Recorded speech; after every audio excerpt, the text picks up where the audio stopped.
എല്ലാവർക്കും എൻ്റെ സ്നേഹവന്ദനം. ഇന്നത്തെ വീഡിയോയിലൂടെ പറയാൻ ആഗ്രഹിക്കുന്നത് ലോകാവസാനം എന്തുകൊണ്ട് ഉണ്ടാകുന്നു എന്നതിനെക്കുറിച്ചാണ്.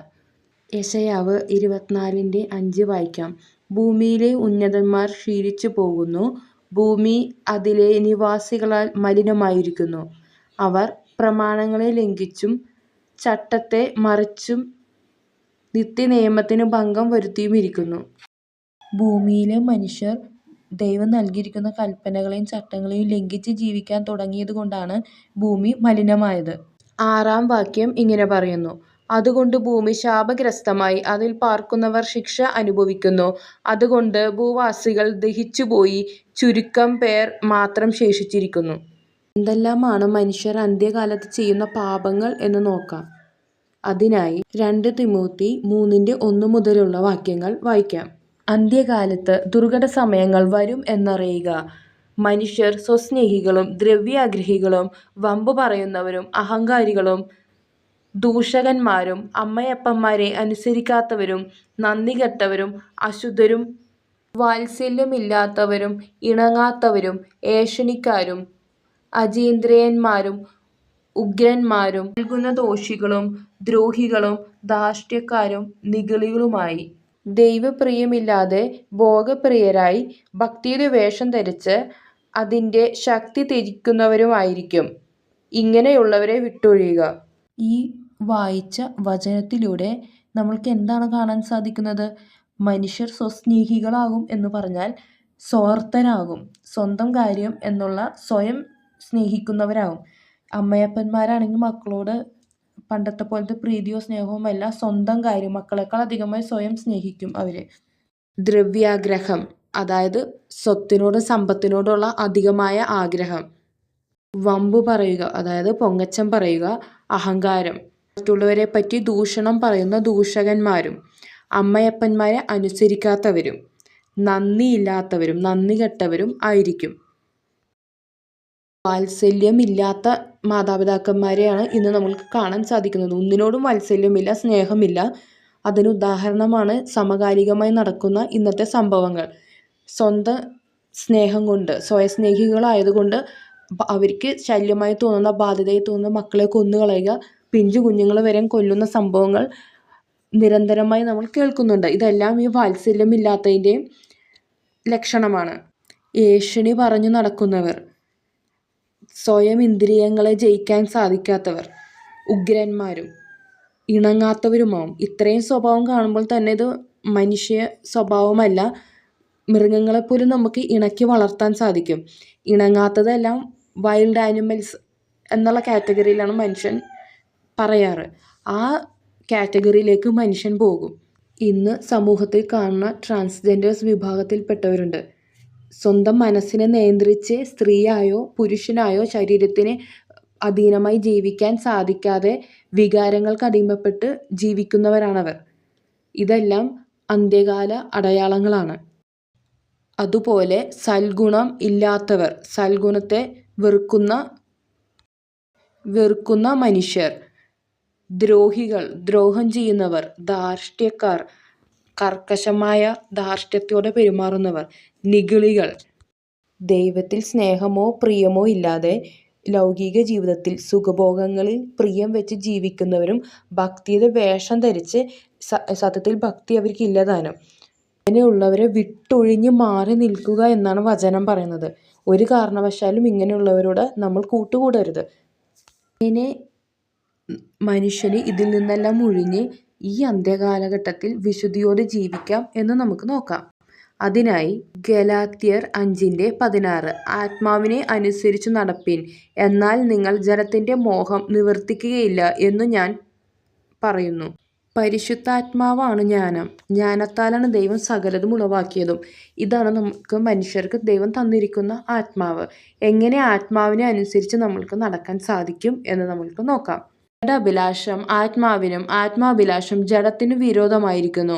നിങ്ങൾ ഇച്ഛിക്കുന്നത് ചെയ്യാതെ വണ്ണം അവ തമ്മിൽ പ്രതികൂലമല്ലോ. ജഡാഭിലാഷം എന്നതുകൊണ്ട് ഇവിടെ ഉദ്ദേശിക്കുന്നത് ലൗകികമായ ആവശ്യങ്ങളും അഭിലാഷങ്ങളുമാണ്. അങ്ങനെ ജീവിക്കുന്ന ആർക്കും തന്നെ ആത്മാവിനനുസരിച്ച് ജീവിക്കാൻ സാധിക്കുകയില്ല.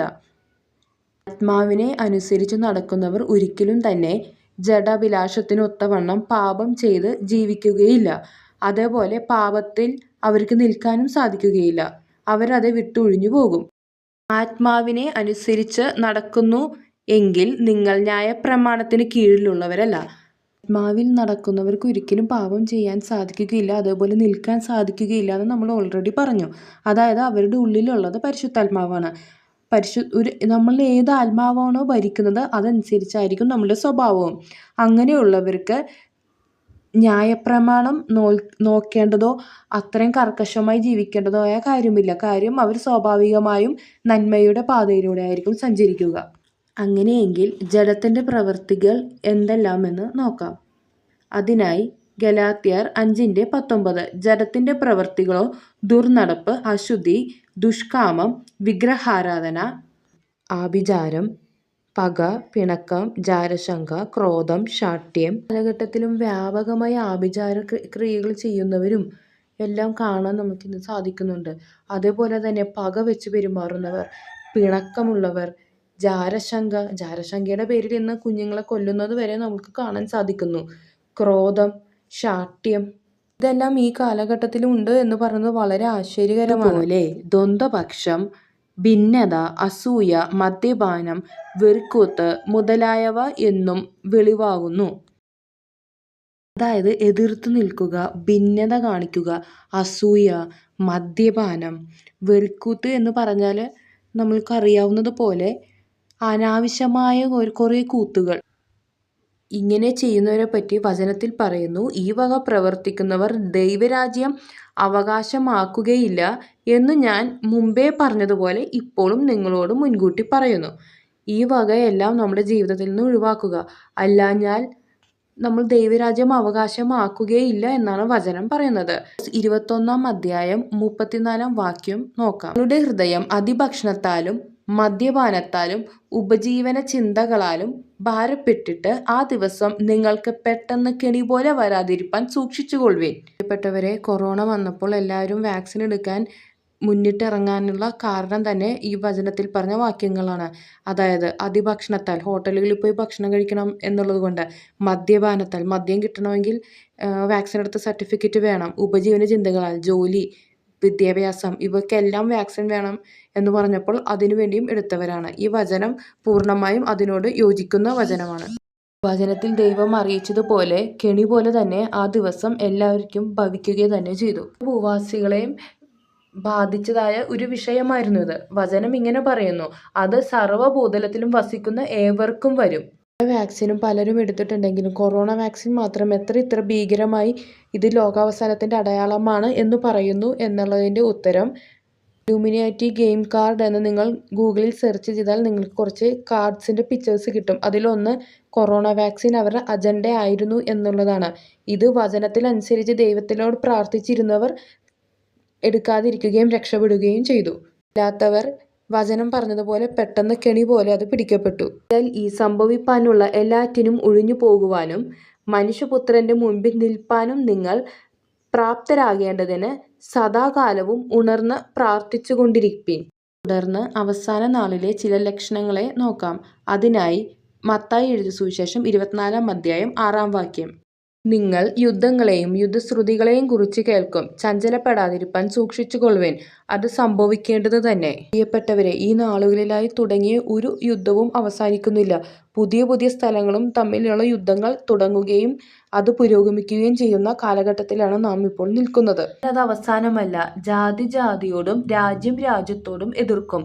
ക്ഷാമവും ഭൂകമ്പവും അവിടെ ഇവിടെ ഉണ്ടാവും. പ്രിയപ്പെട്ടവരെ, ഇനി വരാനിരിക്കുന്നത് ക്ഷാമമാണ്. ഈ യുദ്ധത്തിന്റെ ബാക്കി എന്നോണമാണ് ക്ഷാമം വരുന്നത്. ഇന്ത്യ നേരിടുന്ന സാമ്പത്തിക ബുദ്ധിമുട്ടുകളെക്കുറിച്ച് നിങ്ങൾക്ക് അറിവുള്ളതാണല്ലോ. ഇതെല്ലാം ലോകാവസാനത്തിന്റെ അടയാളങ്ങളാണ്. ഇനി വലിയ ക്ഷാമത്തിലേക്കാണ് പോകുന്നത്. ഇതാണ് ഇനി സംഭവിക്കാനിരിക്കുന്ന അന്ത്യനാളിലെ ഒരു അടയാളം. ഇപ്പോൾ എത്ര മുദ്ര പൊട്ടിക്കപ്പെട്ടിട്ടുണ്ട് എന്നെല്ലാം വരുന്ന വീഡിയോകളിൽ പറയാൻ ഞാൻ ആഗ്രഹിക്കുന്നു. വചനം പറയുന്നത്, എങ്കിലും ഇതൊക്കെയും ഈറ്റുനോവിൻ്റെ ആരംഭമത്രേ എന്നാണ്. പ്രസവവേദനയാണ് ഈറ്റുനോവ് എന്നതുകൊണ്ട് ഉദ്ദേശിക്കുന്നത്. പ്രസവവേദന കഠിനപ്പെട്ട് കൂടി വരുന്നത് പോലെ ലോകാവസാനത്തിൻ്റെ വേദനകളും കൂടി വരും എന്നാണ് വചനം പറയുന്നത്. ഈ വചനങ്ങളാൽ ദൈവം നിങ്ങളെ അനുഗ്രഹിക്കട്ടെ.